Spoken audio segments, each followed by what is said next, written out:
ବୁଦ୍ଧିମାନ ଲୋକଙ୍କର 20ଟି ଲକ୍ଷଣ।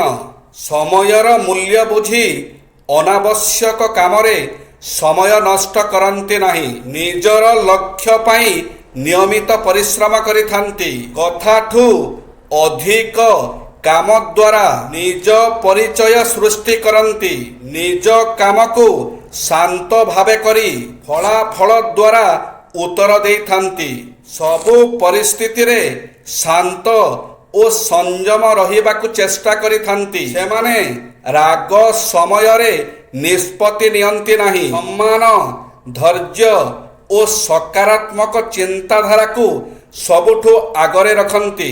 ଭୁଲ ହେଲେ ସ୍ୱୀକାର କରି ଶିଖିବାକୁ ଲଜ୍ଜା ପାଆନ୍ତି ନାହିଁ। ସଫଳତାରେ ଅହଙ୍କାର କରନ୍ତି ନାହିଁ ଓ ବିଫଳତାରେ ଭାଙ୍ଗି ପଡ଼ନ୍ତି ନାହିଁ। ଛୋଟ ଖୁସିକୁ ମୂଲ୍ୟ ଦେଇ ଜୀବନକୁ ଉପଭୋଗ କରନ୍ତି। ଅନାବଶ୍ୟକ ଭାବେ କେବେ ମଧ୍ୟ କାହାକୁ ଉପଦେଶ ଦିଅନ୍ତି ନାହିଁ। ଯେତେ ଦରକାର କଥା କହି ସମୟକୁ ମୂଲ୍ୟ ଦିଅନ୍ତି। ଅନ୍ୟମାନଙ୍କର କଥାକୁ ଧୈର୍ଯ୍ୟର ସହିତ ଶୁଣି ସମ୍ମାନ ଦେଇଥାନ୍ତି। କାହା ସହିତ ମିଥ୍ୟା ପ୍ରତିଜ୍ଞା କିମ୍ବା ଭ୍ରମ ସୃଷ୍ଟି କରନ୍ତି ନାହିଁ। କେବଳ ଜଣେ ଦୁଇ ଜଣ ଖାସ୍ ମିତ୍ରଙ୍କୁ ନିଜ ଜୀବନରେ ରଖନ୍ତି। ଖାସ୍ ମିତ୍ର ବ୍ୟତୀତ ଅନ୍ୟ କାହା ସହିତ ଅତିରିକ୍ତ ଘନିଷ୍ଠତା ରଖନ୍ତି ନାହିଁ। ନିଜର ଭାବନା ଓ ବ୍ୟକ୍ତିଗତ କଥାକୁ ସୋସିଆଲ ମିଡ଼ିଆରେ ପ୍ରଚାର କରନ୍ତି ନାହିଁ। ଅର୍ଥହୀନ ଭିଡ଼ ଓ ଦେଖାଦେଖି ପାର୍ଟିରୁ ଦୂରରେ ରୁହନ୍ତି। କାର୍ଯ୍ୟ ପ୍ରତି କୃତଜ୍ଞ ରୁହନ୍ତୁ। ଆପଣ ଯଦି ବର୍ତ୍ତମାନର କାମଧନ୍ଦାରେ ସନ୍ତୁଷ୍ଟ ନୁହନ୍ତି, ମାତ୍ର ଆପଣଙ୍କ ଆଖପାଖରେ ଦୃଷ୍ଟି ବୁଲାନ୍ତୁ। ହଜାର ହଜାର ପ୍ରତିଭାବାନ ଲୋକ ଗୋଟିଏ ଚାକିରି ପାଇଁ ଦୌଡ଼ୁନାହାନ୍ତି। ନିରନ୍ତର ବର୍ଦ୍ଧିତ ଜନସଂଖ୍ୟା ହିସାବରେ ରୋଜଗାରରେ ବୃଦ୍ଧି ହେଉନାହିଁ।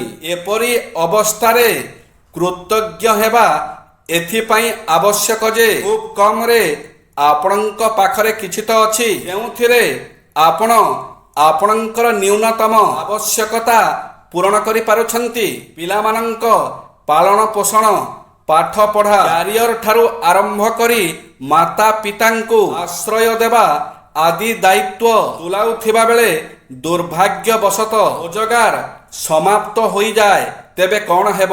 ଜବ୍ ମାର୍କେଟରେ ସ୍ଥିତି ଏତେ ଅଭିଜ୍ଞ, ଅତି ଶୀଘ୍ର ଅନ୍ୟ ଚାକିରି ମିଳିବା ସହଜ ଅଟେ? ବୋଧହୁଏ ହଁ ବା ବୋଧହୁଏ ନା ବି।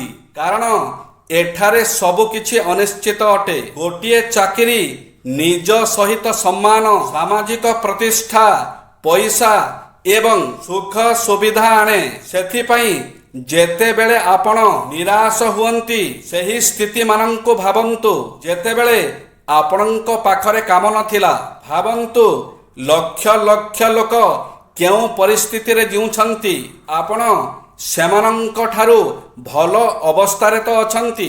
ଏହି ବିଚାର ଆପଣଙ୍କୁ ସକାରାତ୍ମକ ଭାବନା ଉତ୍ପନ୍ନ କରିବ। ଜୟ ଶ୍ରୀ ଜଗନ୍ନାଥ।